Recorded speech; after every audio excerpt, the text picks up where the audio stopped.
अंतिम कारण, इसके पहले कि हम सारी जीवित और मृत वस्तुओं के अपने अपने अपने रूपाकार के विषय को एक तरफ रख दें, जो उनके संभाव्य क्षमता कार्य के बारे में कुछ बतलाता है। मैं यहाँ यह भी कहना आवश्यक समझता हूँ कि अरस्तु की प्रकृति में कार्य कारण संबंधी दृष्टिकोण उल्लेखनीय था। आज जब हम किसी भी चीज़ के कारण की चर्चा करते हैं तो हमारा तात्पर्य होता है कि यह कैसे घटित हुई। खिड़की का शीशा टुकड़े टुकड़े हो गया क्योंकि पीटर ने इसमें एक पत्थर दे मारा। जूता इसलिए बन पाया क्योंकि जूते बनाने वाले ने चमड़े के टुकड़ों को आपस में सी दिया। किंतु अरस्तु का मानना था कि प्रकृति में विभिन्न प्रकार के कारण होते हैं। कुल मिलाकर उसने 4 विभिन्न प्रकार के कारणों का नाम लिया। यह समझना महत्वपूर्ण है कि अंतिम कारण कहलाने वाले कारक से उसका क्या अभिप्राय था। खिड़की के शीशे तोड़ने वाले मामले में यह पूछना काफ़ी उचित है कि पीटर ने पत्थर क्यों फेंका। इस प्रकार हम पूछ रहे हैं कि उद्देश्य क्या था। इसमें कोई संदेह नहीं कि जूते बनाने वाले मामले में भी उद्देश्य की एक भूमिका थी, किंतु अरस्तु ने इसी प्रकार के उद्देश्य पर उस समय भी विचार किया जब वह प्रकृति की पूर्णता निर्जीव क्रियाओं के विषय में सोच रहा था। एक उदाहरण यह है, सोफी, वर्षा क्यों होती है?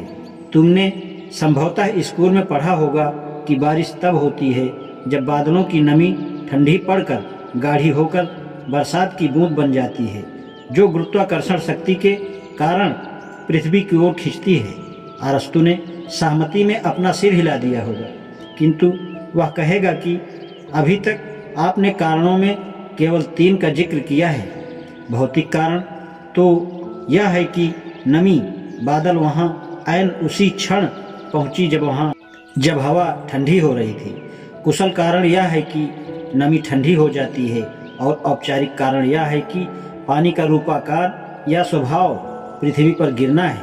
किंतु यदि आप यहाँ रुक गए तो अरस्तु आगे यह और जोड़ देगा कि वर्षा इसलिए होती है कि पौधों और जानवरों को बढ़ने के लिए वर्षा के पानी की जरूरत होती है। इसे वह अंतिम कारण कहता है। अरस्तु वर्षा की बूंदों को एक उद्देश्य या जीवनोद्देश्य प्रदान कर देता है। हम संभवतः सारे मामलों को बिल्कुल उलट सकते हैं और कह सकते हैं कि पौधे इसलिए बढ़ते हैं कि उन्हें नमी मिलती है।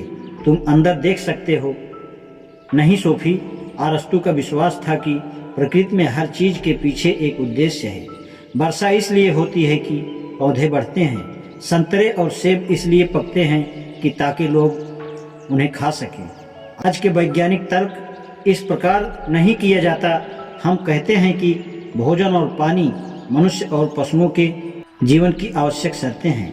यदि हमें ये शर्तें न मिलती तो हमारा अस्तित्व संभव नहीं था। किंतु संतरों और पानी का यह उद्देश्य नहीं है कि वे हमारा भोजन बने। अतः अरस्तु द्वारा प्रस्तुत अंतिम कारण के प्रश्न पर हम यह कहने को लालायित हैं कि अरस्तु गलत था, किंतु हमें बहुत जल्दी नहीं करनी चाहिए। बहुत से लोगों का विश्वास है कि ईश्वर ने दुनिया को इसी रूप में बनाया ताकि उनके बनाए सारे प्राणी इसमें रह सकें।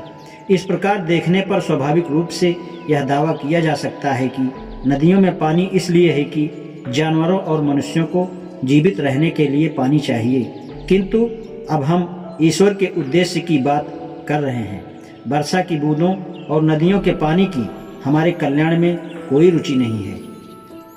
आज इतना ही। शेष कल। धन्यवाद।